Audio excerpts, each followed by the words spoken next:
empathy and kindness. Sebagai leader, sebagai business owner, sebagai HR, kita juga harus melatih kepekaan diri kita terhadap situasi yang dialami oleh tim kita.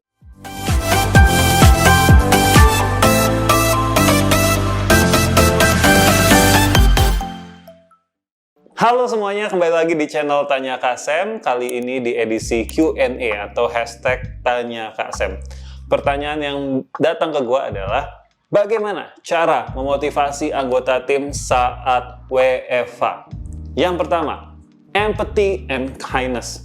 Sebagai leader, sebagai business owner, sebagai HR, kita juga harus melatih kepekaan diri kita terhadap situasi yang dialami oleh tim kita. Mungkin saja di rumahnya sedang tidak dalam kondisi yang terbaik, AC-nya mati, lalu orang-orang di rumahnya juga punya kegiatan lain yang membuat dia tidak konsentrasi dan sebagainya. Jadi jangan lupa untuk terus menanyakan bagaimana situasi dan kondisi yang sedang mereka alami.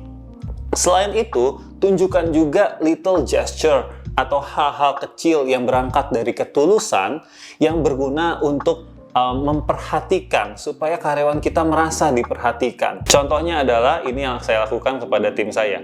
Waktu pertama kali COVID masuk dan kita mulai WFH, saya menawarkan kepada tim saya untuk subscribe Netflix for free.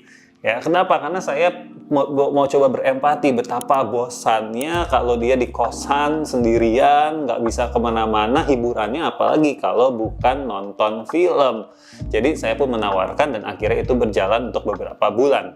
Nah, itulah contoh dari kindness atau small gesture yang bisa kita lakukan. Yang kedua adalah build a sense of purpose. Jadi kita juga harus mengingatkan kembali kepada tim kita, why we do what we do. Kenapa kita melakukan pekerjaan ini? Untuk siapa kita melakukan pekerjaan ini? Karena di masa-masa yang sulit ini, di masa-masa kita WFH, tentunya akan terjadi penurunan motivasi. Kita merasa jadi lebih cepat lelah, karena koordinasi satu sama lain saja membutuhkan effort yang lebih. Harus WhatsApp, harus telepon, harus nunggu, dan sebagainya. Jadi energi yang baru akan muncul kalau kita menyadari kenapa kita melakukan hal-hal yang sedang kita lakukan. Nah, ini adalah contoh yang saya katakan kepada tim saya sesaat sebelum kita melakukan WFH. Gue harus nyiapin teman-teman karena gue percaya di bulan-bulan berikutnya kita akan mendapatkan lebih banyak exposure. Gue percaya itu akan lebih banyak juga dapat kepercayaan dari klien, bakalan lebih capek. Jadi jangan sampai nih start strongnya Januari doang, Februari kita kehabisan bensin gitu. Makanya terakhir message gue adalah jangan lupa untuk merawat diri, olahraga, makan yang sehat ya, karena bener deh kalau satu dari kita aja tumbang, wah udah deh ya, kita akan sulit sekali karena each of you di sini itu matters buat gua, buat this company juga matters. Salah satu aja tumbang, wah itu gawat gitu ya. Jadi please jaga diri juga, jangan lupa olahraga ya, terutama nih di tim ini. Grace masih olahraga nggak? Tuh kan, Jojo nggak usah ditanya lah. Aku udah mulai ya, nonton YouTube olahraga workout. Oke, boleh. Indah olahraga nggak? Jarang. Tuh kan, ya jadi harus olahraga, makan yang sehat sebisa mungkin gitu. Ya udah itu aja sih dari gua, agak lama hari ini karena awal bulan ya, dan kita juga baru ketemu. Kalau online gitu ngomong gini nggak enak. Jadi yaudah itu aja, selebihnya udah yel-yel lagi. Live project start strong.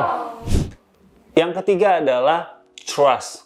Kita harus belajar untuk percaya kepada tim kita. Tidak perlu setiap 5 menit sekali kita muncul dan menanyakan progres dari pekerjaannya mereka. Treat them as an adult.